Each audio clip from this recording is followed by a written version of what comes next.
Have you ever poured your entire soul into building a life with someone, only to discover that the very foundation of that life was a lie? Have you ever mistaken a cage for a sanctuary, a warden for a protector? This is the story of Clara, a woman who had to be broken by the people she loved most so she could finally become whole. It began in the sterile silence of recovery, a silence that was about to be shattered by a sound more painful than any surgical incision, the sound of laughter. Clara lay cocooned in a fortress of pillows, the air in the master bedroom thick with the scent of antiseptic and expensive, joyless potpourri. The surgery had been a success, the doctor said, a necessary evil to correct an internal traitor that had been quietly waging war on her body. Now, all that was left was the healing. Her husband, Mark, had been the perfect image of concern, his brow furrowed just so, his hand squeezing hers with a pressure that felt more performative than protective.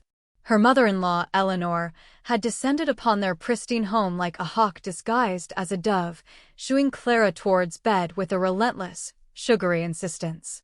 "You just rest, dear," Eleanor had cooed, her voice a silken blanket laced with steel threads. "Mark and I will take care of everything.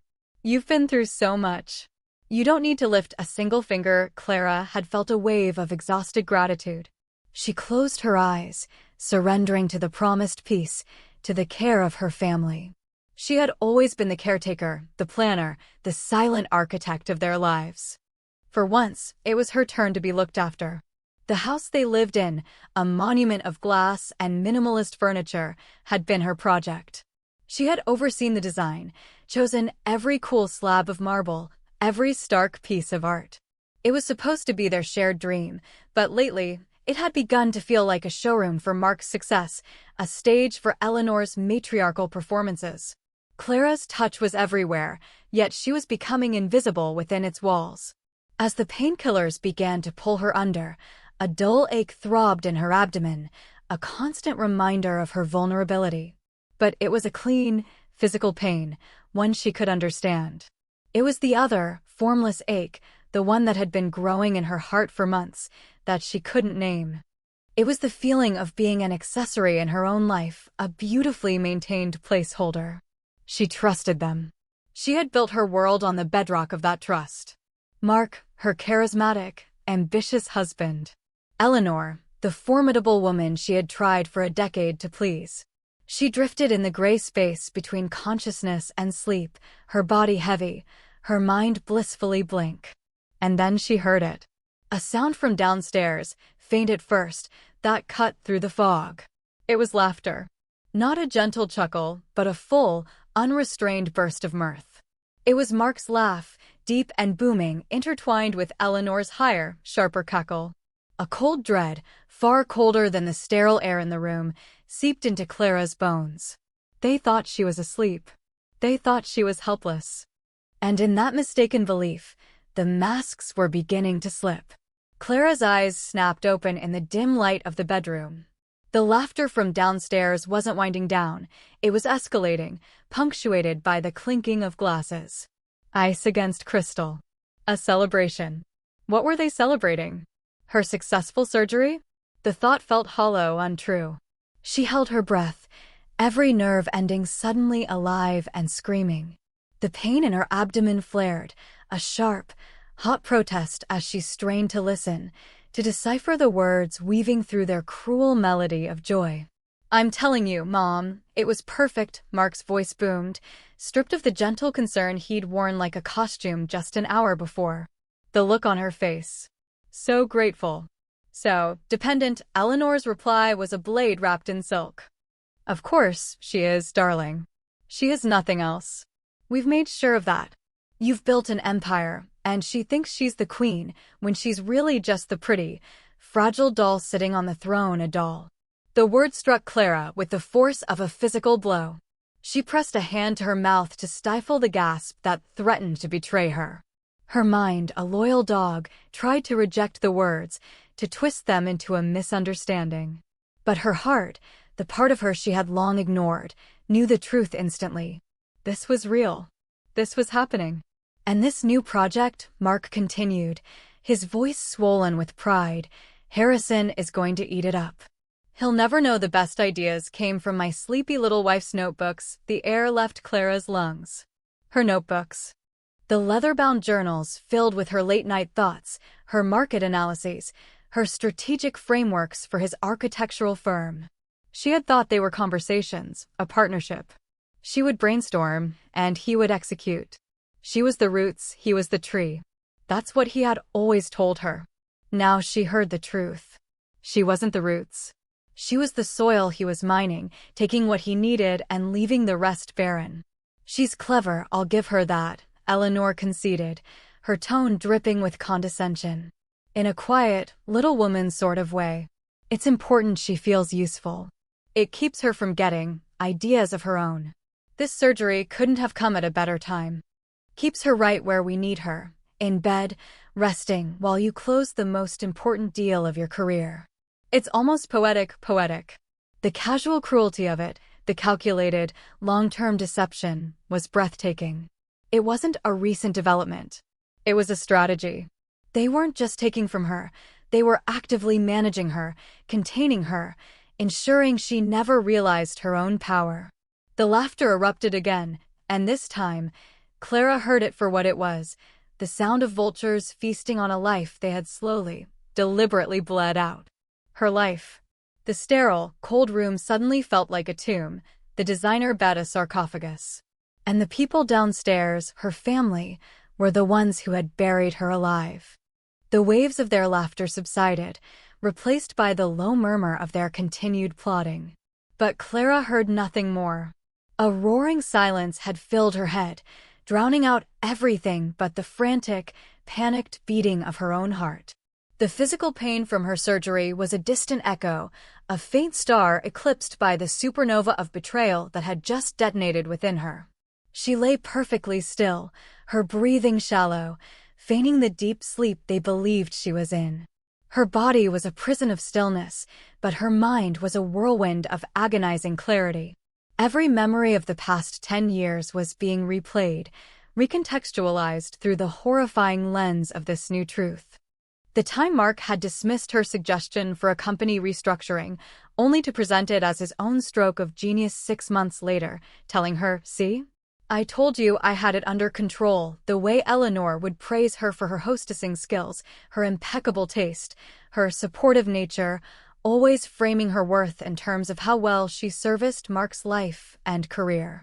All those moments of faint unease, the nagging feeling of being patronized, the times she'd felt a spark of an idea flicker and die under Mark's dismissive gaze, it all coalesced into a single, ugly picture. It wasn't neglect. It was sabotage. Her role as the hidden gem was not an accident, it was a design. She was the ghostwriter of her own husband's success story, and he and his mother were the editors who had erased her name from every page. They had praised her for being the wind beneath his wings, while actively clipping her feathers to ensure she could never fly on her own. The warmth she had mistaken for love was the heat of a kiln, firing her into a shape that suited them, a decorative object designed to be beautiful, silent, and stationary. The shame was a hot, metallic taste in her mouth. How could she have been so blind? How had she not seen the bars of the gilded cage they had built around her? But the shame was quickly burned away by a different emotion, something she hadn't felt so purely in years: rage. It was a clean, cold fury that sliced through the fog of grief and shock. It straightened her spine, even as she lay motionless. They thought she was a doll. Fragile. Dependent. Resting. They had made a fatal miscalculation. They had confused her kindness for weakness, her support for subservience. They had no idea who they were dealing with. The woman lying in this bed was not the same woman who had been wheeled out of the operating room hours earlier. That woman was gone, carved out of her not by a surgeon's scalpel, but by the sharp, cruel words of her own family. A new woman was taking her place, one forged in the fires of betrayal. And she would not be resting. She would be planning. This bed was no longer a place of recovery. It had become a war room. The silence of the house, once a symbol of their deception, was now her greatest asset. While Mark and Eleanor believed her to be lost in a medicated haze, Clara was more awake than she had ever been in her life. The fury that coursed through her veins was a powerful stimulant, sharpening her thoughts and focusing her will. Her first objective was simple: gather the evidence. Her life's work, which she had so freely given away, would now become her arsenal. Slowly, carefully, wincing as a sharp pain reminded her of her physical limitations, she reached for her smartphone on the bedside table. Her fingers trembled, not from weakness, but from adrenaline. The screen lit up her face in the darkness, a stark contrast to the shadows that filled the room. She began to scroll through years of emails, her search terms precise and damning: strategy, proposal, Harrison project, draft. There it was. An email chain from a month ago. Her sending Mark a comprehensive, 20-page document outlining a revolutionary approach to sustainable architecture for the Harrison bid. His reply was a single, casual line: "Thanks, honey. Some interesting stuff in here. I'll take a look." He hadn't just taken a look. He had taken it all. She downloaded the file, along with dozens of others, to a secure cloud drive, a digital treasure chest of her stolen brilliance. Next, her photo gallery. She scrolled past years of smiling holiday photos and anniversary dinners, the images now feeling like stills from a horror film. She was looking for something specific. A photo from their last anniversary. In the background, on the corner of Mark's desk, was one of her leather-bound notebooks, open to a page of diagrams. She zoomed in. The resolution was poor, but the unique structure of her drawings was unmistakable. It was proof. Not just digital, but physical. It placed her work, her very handwriting, in his workspace at the exact time he claimed to be developing these ideas himself. Every piece of data she collected was another brick in the wall she was building around herself, a fortress of truth that would be impenetrable. They had underestimated her completely. They saw her as the heart of the home, emotional and soft. They had forgotten that she was also the mind, analytical and strategic. She had organized their finances, managed their investments, and planned every detail of their lives with the precision of a CEO. And now she was planning her liberation. This meticulous, silent work was a balm to her wounded soul. It was an act of profound self-respect. With every email she saved, every file she secured, she was reclaiming a piece of herself. The narrative they had written for her, the fragile, dependent wife, was being erased, and she was writing a new one. This story would not be a tragedy. It would be a reckoning. The dawn broke, casting long, gray fingers of light across the room. Clara had not slept. She had spent the night assembling her case, her mind a humming engine of quiet purpose. Now came the most difficult part, the first move. She knew she couldn't win this war alone. She needed an ally, someone with the power to validate her claims and shift the balance of power decisively. The name came to her instantly: Mr. Harrison. James Harrison. The titan of industry. Mark was so desperate to impress. Clara had only met him once, at a charity gala 6 months prior. Mark had been flitting around the room, networking, leaving Clara to make small talk with his intended target. But the conversation hadn't been small. Mr. Harrison, a man with shrewd, intelligent eyes, had bypassed the usual pleasantries and asked her about her background in economic forecasting. He had listened, truly listened, as she spoke about market trends and disruptive innovation.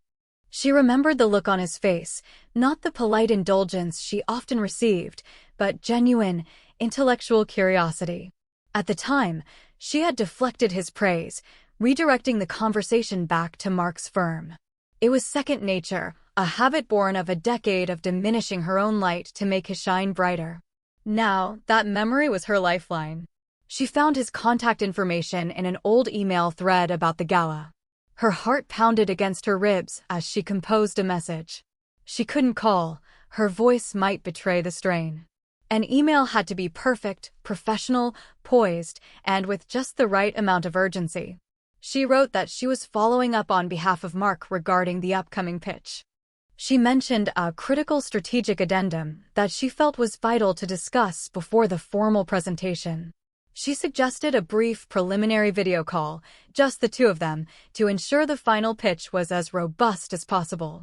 It was a gamble. It positioned her as a key player, not an assistant. It was a direct challenge to the hierarchy Mark had established. She reread the draft a dozen times, her finger hovering over the send button. This was the point of no return. With a deep, steadying breath, she pressed send. The email shot out into the digital ether, a flare of defiance sent up from her gilded prison. A reply came back in less than 15 minutes. Clara, good to hear from you. I was hoping you were more involved in this project. Your insights at the gala were the most interesting part of the evening. I can make time this afternoon at 2 p.m. A link will follow. A wave of relief and terror washed over her.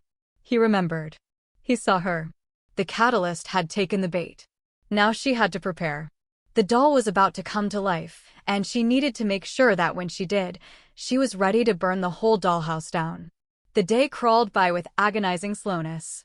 Eleanor flitted in and out of the bedroom, a caricature of maternal concern. She brought Clara a bowl of bland, watery soup, placing it on the bedside table with a flourish. You need to get your strength back, dear, she said, her smile never quite reaching her cold, watchful eyes. Mark has his big, important meeting with Mr. Harrison tomorrow. He'll need his biggest supporter cheering him on. Clara met her gaze, forcing a weak, grateful smile. Of course, she whispered, her voice intentionally frail. I'm so proud of him. I know he'll be brilliant. The dramatic irony was a shield, protecting the raging fire within her. Every word of praise she offered was a sharpening stone for the blade she was about to wield. Mark came in later, dressed in an impeccably tailored suit, smelling of confidence and cologne. He sat on the edge of the bed, patting her hand in that familiar, condescending way. Just wanted to see my girl before I head out for a final prep dinner, he said, his voice oozing charm. This Harrison deal is going to change everything for us, sweetheart. All those late nights I've been putting in are finally going to pay off. Clara felt a cold knot tighten in her stomach. For us, he said the words so easily, so convincingly. Perhaps he even believed them. He had been stealing from her for so long he had likely convinced himself her thoughts were his own. I was just looking over the presentation again, he boasted, puffing out his chest. This new sustainability angle, it's a game changer. I don't know where it came from, it just hit me like a bolt of lightning. He winked at her, a conspiratorial gesture that made her skin crawl. That's my man, she said, her voice smooth as glass. Always the visionary, the conversation was a delicate, dangerous dance. She played her part to perfection, the adoring, invalid wife. Inside, she was a predator, watching, waiting, analyzing every move. They were so confident in her weakness, so secure in their deception, that they couldn't see the truth staring them in the face. They couldn't see the glint of steel in her eyes. They mistook her stillness for surrender, her silence for assent. As Mark left the room, he turned at the door. Wish me luck for tomorrow. Though with a strategy this good, I won't need it. Clara smiled faintly. Oh, I know, she said, her voice barely a whisper. It's foolproof. He saw a sleepy, supportive wife. He didn't see the woman who had already set the stage for his downfall, who had a 2 p.m. appointment with his destiny. The game was afoot, and they had no idea they were no longer the players, but merely the pieces. At 1:55 p.m., Clara arranged her pillows, propping herself up. She muted her phone, took a sip of water, and opened the video call link Mr. Harrison had sent. Her reflection stared back at her from the screen, pale, tired, but with eyes that burned with an intensity she hadn't seen in years. When Mr. Harrison's face appeared, he looked exactly as she remembered, sharp, perceptive, and radiating an aura of no-nonsense authority. Clara, he said, his voice direct. Thank you for reaching out. I must admit, I was surprised. Mark has been adamant that he is the sole point of contact on this. Clara took a steadying breath. Mr. Harrison, thank you for your time. I know this is unconventional. Mark's presentation tomorrow is solid, but I believe it's missing the foundational why, the core philosophy that makes the strategy not just profitable, but essential. That is what I wanted to briefly discuss. She didn't accuse. She didn't complain. She simply began to talk. She spoke about the data she had analyzed, The market vulnerabilities she had identified, the deeper, more holistic vision for sustainable architecture that went beyond buzzwords and greenwashing. She spoke of architecture as a social and ecological responsibility, weaving together profit motives with legacy building. She was not the frail patient. She was not the supportive wife. She was a titan in her own right, her voice growing stronger, more passionate with every sentence. Mr. Harrison listened, his expression unreadable at first. He didn't interrupt. He just watched her, his gaze intense. When she finished, there was a long pause. "Clara," he said slowly, his eyes narrowing slightly. "Everything you have just said, it is brilliant. It's the vision I have been looking for. But it is not the vision your husband has been selling me in our preliminary talks. He's focused on materials and cost-cutting. You're talking about changing the world the moment of truth had arrived." "The vision is the foundation," Mr. Harrison, Clara said, her voice unwavering. "The materials and costs are just the bricks and mortar. Without the vision, the structure has no soul." She saw a flicker of something in his eyes, understanding. He was the perceptive authority figure from the stories, the one person capable of seeing the gem hidden in plain sight. He was beginning to connect the dots. The brilliant woman from the gala, the uninspired pitches from her husband, and this secret, revelatory phone call. The narrative was shifting in his mind, and she could see it happening in real time. He leaned forward, his gaze locking with hers through the screen. "Mark's formal presentation is tomorrow at 10. I want you on that call." It wasn't a question. It was a command. And it was the first taste of the validation she had been starved of for a decade. "He thinks I'm too unwell to participate," Clara stated calmly. Mr. Harrison's lips curved into a wry, knowing smile. "Then I suppose I will have to insist." The next morning, the house was buzzing with a nervous energy that emanated from Mark like heat off pavement. He was pacing, adjusting his tie, rehearsing his opening lines under his breath. Eleanor was fussing over him, brushing imaginary lint from his shoulders, offering him coffee he was too agitated to drink. At 9:45 a.m., an email arrived from Mr. Harrison's assistant, addressed to Mark but with Clara copied. "Mr. Harrison requests that Clara join today's video conference. He feels her perspective will be invaluable." Mark stared at the screen, his face a mixture of confusion and annoyance. "What is this? Did you talk to him?" he demanded, storming into the bedroom. Clara looked up from her book, feigning surprise. "He reached out yesterday," she said, her voice soft and innocent. "Just to check in. I mentioned how excited I was about your presentation." He must have just been being polite. Her explanation was plausible enough to quell his suspicion, but a seed of unease had been planted. He looked at her, truly looked at her, for the first time in days. But all he saw was what he wanted to see, his pale, tired wife, propped up in bed. Reluctantly, he agreed. "Fine," he snapped. "But you stay muted. This is my stage. I don't want any distractions." The call began. Mark launched into his pitch, his voice slick and polished. He was a performer, and a good one. But the substance wasn't there. He presented Clara's ideas, but they were hollowed out, stripped of their soul. He presented the what without the why.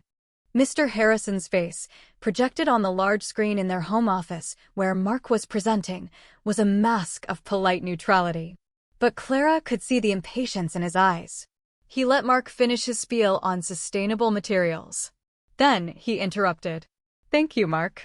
That's comprehensive." The word hung in the air, damning in its faintness. Then he shifted his gaze, looking past Mark as if he weren't there, and addressed the small window on the screen where Clara's face was visible. "Clara, you've been very quiet. When we spoke at the gala, you had a theory about the ecology of economy and urban development. How does that theory apply to what your husband has just presented?" The trap was sprung. Mark's head whipped around, his eyes wide with panic. "James, Clara is recovering. She's not really in a state to," but Mr. Harrison held up a hand, silencing him. "I'd like to hear from her." Mark, all eyes were on Clara. This was it. The culmination of a decade of silence, of a night of rage, of a lifetime of untapped potential. She unmuted her microphone. The small click echoed like a gunshot in the silent room. Thank you, Mr. Harrison, she began, her voice clear and strong, resonating with an authority that stunned Mark into silence. The ecology of economy isn't just a theory. It's the entire moral and financial backbone of this project, a point which I believe has been overlooked, and then she took control. She didn't just answer the question, she systematically deconstructed Mark's entire presentation. With cold, surgical precision, she exposed its flaws, its superficiality, its lack of genuine innovation. Then, with the passion of an artist and the logic of a mathematician, she rebuilt it from the ground up, infusing it with the brilliant, world-changing vision she had authored. She shared her screen. "If you'll allow me," she said, her voice smooth as steel. On the screen appeared her original project file, her name clearly visible as the author. She clicked on the file's properties. Date created, 6 months ago. She opened the document, revealing the 20 pages of strategy she had emailed Mark, the very strategy he had claimed as a lightning bolt of inspiration. The proof was absolute. The betrayal was laid bare for the world to see. Mark's face had gone from red to a ghastly, bloodless white. He was speechless, exposed as a fraud, a thief, and a fool, all in the space of 5 minutes. Eleanor, who had been watching from the doorway with pride, now looked as if the world had crumbled at her feet. The doll had come to life, and she had just set the entire house on fire. The silence that followed Clara's presentation was absolute. It was the heavy, weighted silence of a truth that can no longer be denied. Mark stared at the screen, his mouth slightly agape, a portrait of a man whose reality had been publicly and irrevocably dismantled. Mr. Harrison's face, however, was no longer a mask. It was alive with interest, with respect, with the thrill of discovery. He had been mining for gold and had, by accident, struck a diamond. "Thank you, Clara," he said, his voice imbued with a new warmth and admiration. "That was remarkable." He then turned his gaze to Mark, and the warmth vanished, replaced by an arctic chill. "Mark, I think it's clear that there has been a fundamental misrepresentation of who the driving force behind this project is. We will not be moving forward with your firm." He didn't wait for a reply. His window on the screen went black. The deal was dead. Mark's career, as he knew it, had just been vaporized. For a moment, no one moved. Then, the rage that had been building in Mark finally erupted. He slammed his laptop shut, the crack of the plastic echoing the sound of his breaking composure. He whirled on Clara, his face a mask of fury and disbelief. "What did you do?" he hissed, his voice trembling. "You humiliated me. You destroyed me." Eleanor rushed to his side, her own face contorted with anger. "How could you be so ungrateful, Clara? After everything we've done for you. We gave you this life." Clara looked at them, at the two people who had built her cage and called it a palace. The fear was gone. The hurt, while still present, was no longer a weakness, but a source of strength. She felt a profound, almost serene calm settle over her. She had nothing left to lose because she had finally found herself. Before she could answer, her phone buzzed. It was an incoming call from an unknown number. She answered it. "This is James Harrison. Am I speaking with the CEO of this project?" The question hung in the air, a lifeline and a coronation all in one. "You are," Clara said, her voice steady and clear. "Clara, I'm not interested in funding Mark's company," Harrison said, his tone all business. "But I am very interested in funding yours. I want to back you. Your vision, your leadership. Whatever you need, capital, connections, resources, it's yours. Let's build this. Properly this time." With the right architect in charge, tears pricked at Clara's eyes, but they were not tears of sadness or pain. They were tears of overwhelming, cathartic release. It was the validation she had deserved all along. It was not just a job offer. It was the restoration of her identity. She ended the call and looked at Mark and Eleanor. Their faces were a canvas of shock, fury, and dawning horror. They were finally seeing her, not as a doll or a dependent, but as a power they had foolishly tried to contain. "This life," Clara said, her voice quiet but ringing with power. "You didn't give me this life. You stole it from me. And now I'm taking it back. She swung her legs out of the bed, the pain in her abdomen a dull throb that she barely noticed. Standing on her own 2 feet, she felt taller, stronger than ever before. "It's over," she declared. "I'm leaving. And I'm taking my work, my future, and my name with me." The reign of the puppet masters was over. The virtuoso was finally stepping into the spotlight. The months that followed were a blur of focused, exhilarating work. Clara moved out of the cold, minimalist house that had been her prison and into a small, but bright apartment that felt more like a home than that mansion ever had. With Mr. Harrison's backing, she established Phoenix Strategy Group, a name she chose for its symbolism of rebirth from the ashes of her old life. Her new office wasn't a sterile showroom. It was a vibrant, collaborative space filled with whiteboards covered in her own handwriting, a team of bright minds who respected her not as a boss's wife, but as a visionary leader. She poured all the energy she had once dedicated to propping up Mark's ego into building her own legacy.